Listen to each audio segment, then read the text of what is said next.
and skills that are cognitive skills, or is what you're saying that at this moment it can be achieved, but hands-on type of skills, I think it's still a Yeah. long way to go.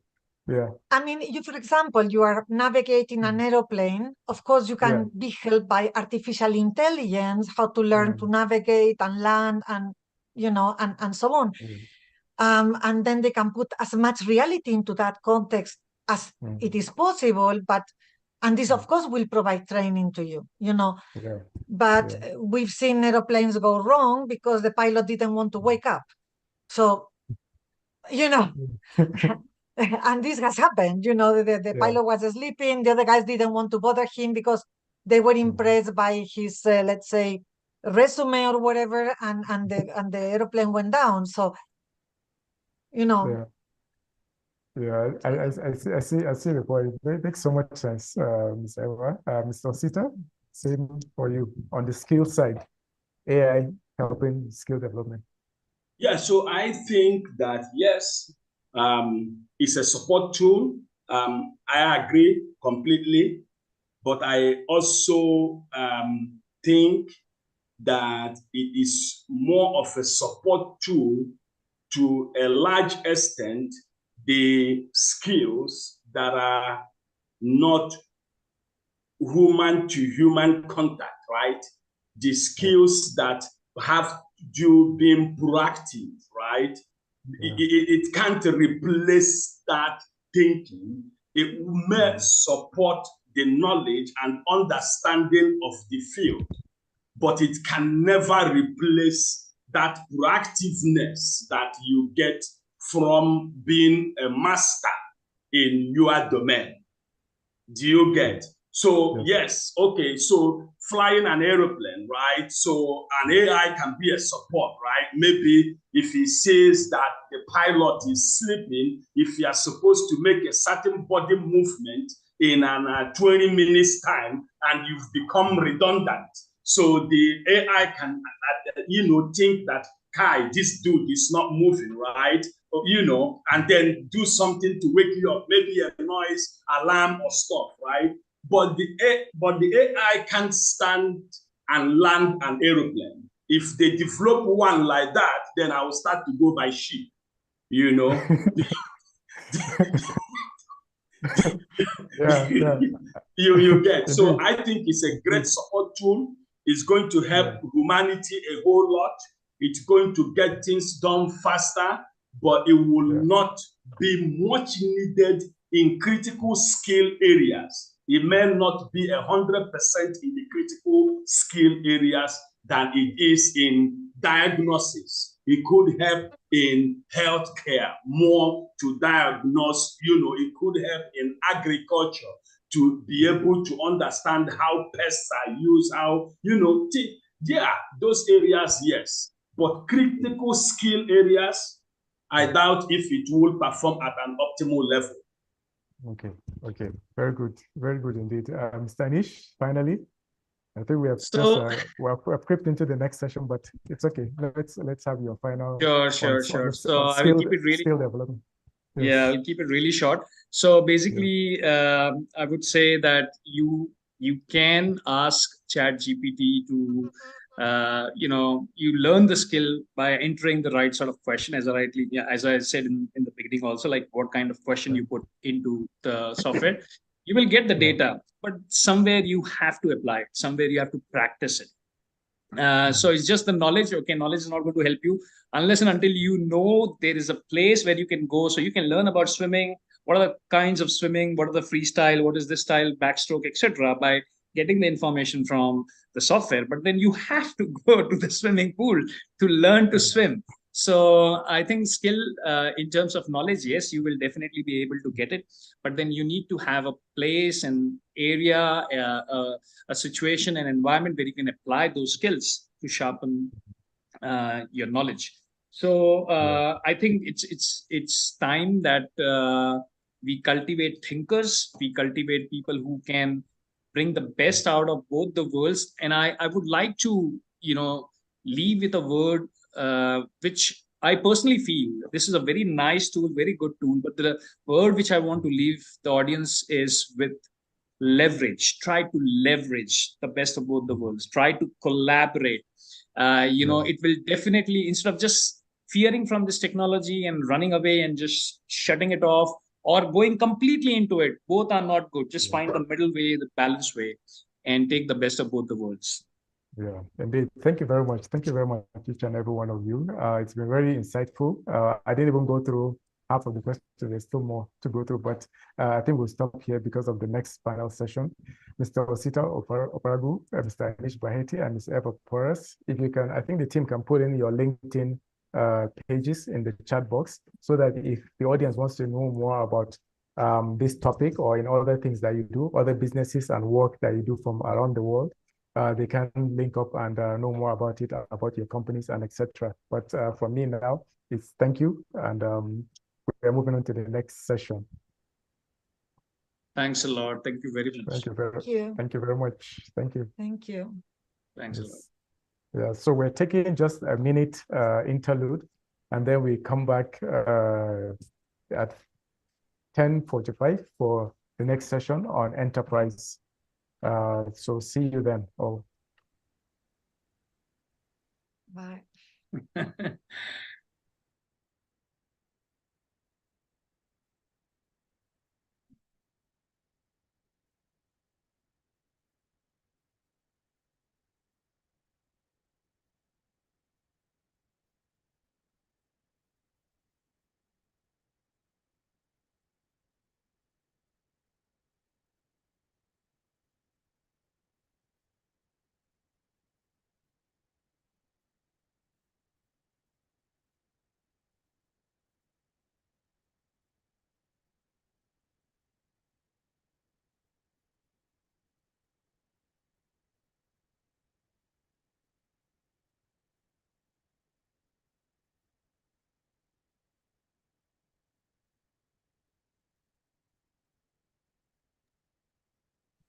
Okay, coming up will be the panel on enterprise, and we'll be seeking to answer the question on supply chain and remote work, basically. But in the meantime, there's, of course, after every session, there's a poll that comes up, which is run by our research team. But while you're filling in and completing the poll, let me just introduce the next topic, which will be our remote work and supply chains. Is it an opportunity or a threat? And the focus here is on enterprise. For this panel, we have Mr. Shola Onifade, who is the Regional Director for West Africa for Oasis International, actually. And then we have Mr. Reno Ibe, who is the Group Head, Product Development and Innovation at Highest Life, yes.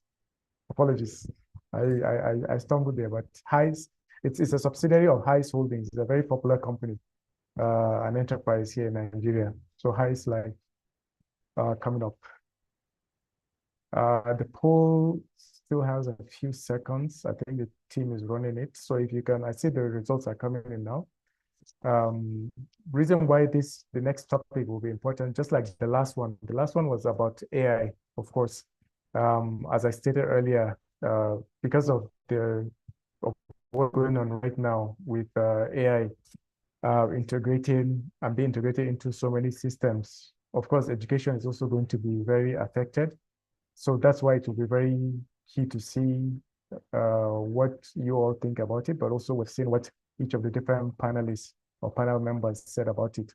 And related to that will be the enterprise panel also on remote work, a new way of working, especially when you have supply chains and remote work existing right now in multiple companies. So poll is about to run out and finish so that we don't go too much into the next session. I think the results are coming in now. So I will introduce the speakers now again, on the speakers that are going to discuss the session on enterprise. And as I said, the question or the discussion will be on remote work and supply chains. Is it an opportunity or a threat? And for that, we have Mr. Shola Wanifade, Regional Director, West Africa for Oasis International, and Mr. Reynold Ibe, Group Head, Product Development and Innovation at Harris Holding. And I think we are already seeing them on the screen now. If we can spotlight Mr. Reynolds also. Okay, yeah, he's here now. Welcome, sirs. Thanks for having me. Yes. Thanks for having me, and thank you for the invite once again. Yeah, thank you. We're going to discuss, our discussion will be on remote work and supply chains, whether it's an opportunity or a threat, from each and every one of your experiences with the top companies that you're working with and from different business travels that you do around the world. So my first question will be on customers, basically. And it goes like, how are customers, like in terms of expectations of customers for sustainability and local businesses, to what extent is that support influencing supply chains and strategies and remote work policies from your different experiences?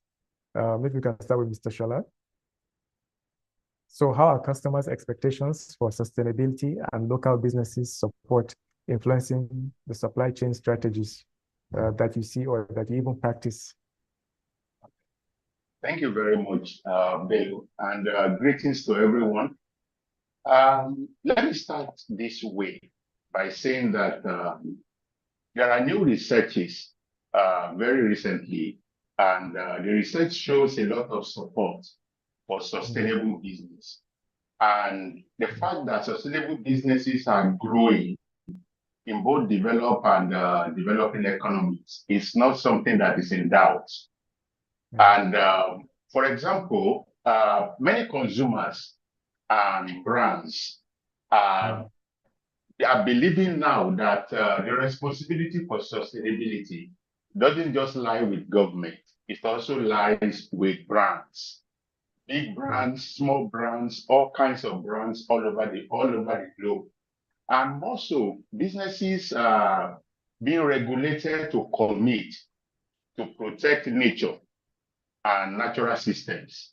For example, our own organization sits headquartered in the US and with hubs across Africa and North America.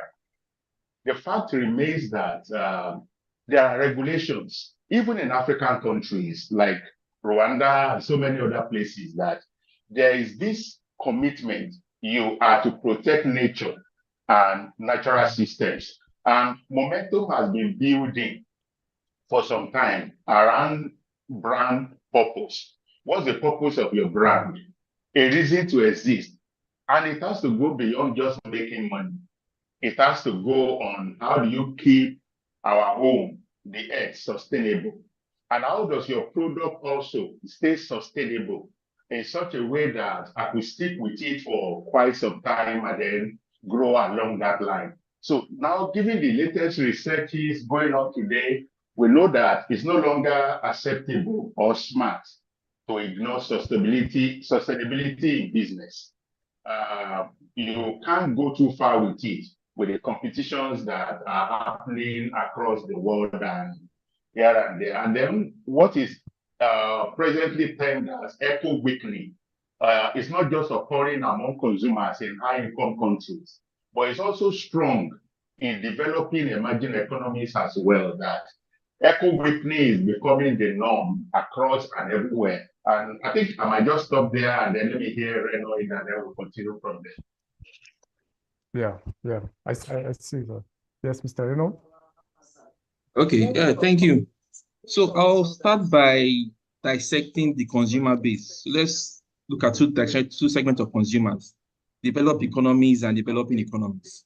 Okay. Now, for developed economies, consumers and advanced economies, you see sustainability playing a major role, a decider in terms of how consumers spend their purchasing power, how they interact with the producers and manufacturers. So it's been a central role. And what we are seeing now is driving local manufacturing, is driving this innovation and this made in my country idea before I consume a particular product. So it's driving their awareness and that production line. And also in the advanced economies, advanced remote work has given you access to multiple talents across the world at, if I remember, say at relevant lower price points.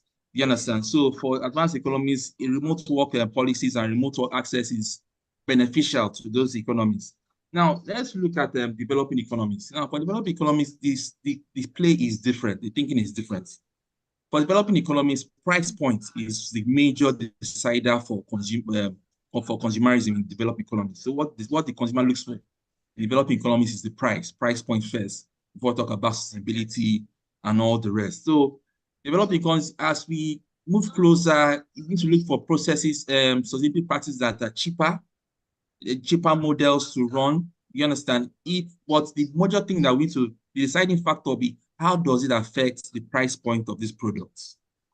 If it doesn't make it cheaper, find a balance, a cocktail between value and price, developing economies will not be on board with this sustainability practice as being key decider for consumerism. So that's the major thing for developing economies. So two different economies. Then for remote work for developing economies,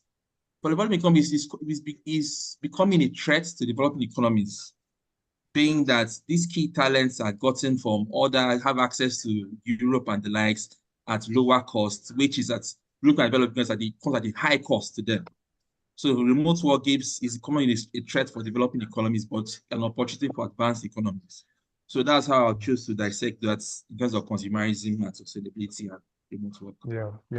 Yeah, this makes sense actually. And if you look back the past few months from all the different global events that have been happening, World Economic Forum, UNGA that happened in September, October, and then COP28 that just ended now.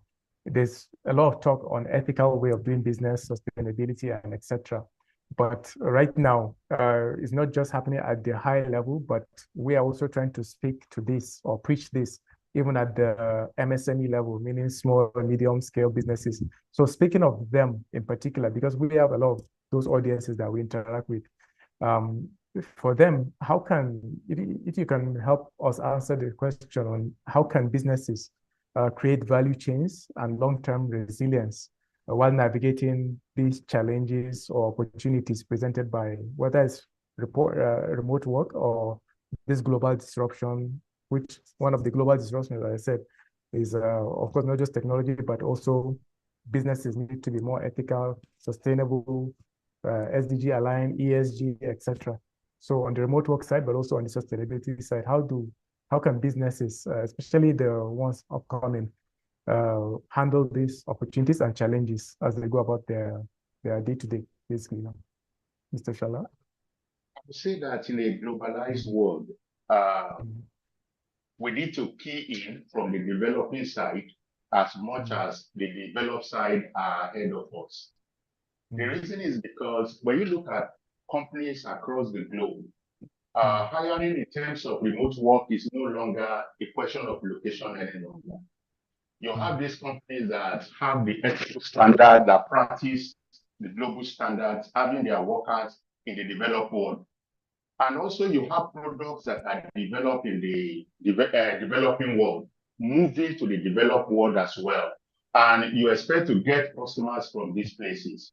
So the point here is for the developing world to scale up and to begin to look at the situations on ground and begin to say, how do I improve my standard? How do I create a world standard value on my product?